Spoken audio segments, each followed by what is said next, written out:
अस्सलामुअलैकुम दोस्तों, क्या हाल चला। ये क्लिक फ्लेयर एप्लीकेशन के मतलब मैंने 2-3 दिन पहले वीडियो शेयर की थी, तो दोस्तों ने बोला कि भैया ये बहुत ही स्लो है।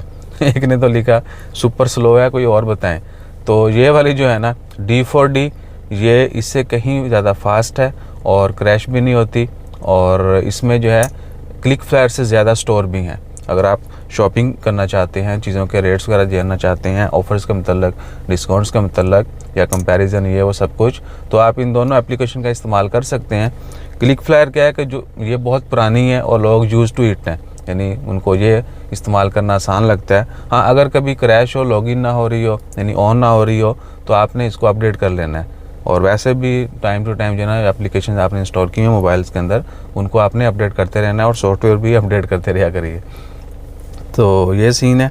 और D4D भी इंस्टॉल करके आप जो है ना मज़ीद लुत्फ़अंदोज़ हो सकते हैं। D4D वाकई जो है ना एक डिफरेंस आपको फ़ील होगा D4D का और क्लिक फ्लेयर का। D4D बहुत फास्ट है और इसमें ज़्यादा स्टोर भी हैं। तो अपना ख्याल रखिए और मौजें करिए। जज़ाकल्लाह, अल्लाह हाफ़िज़।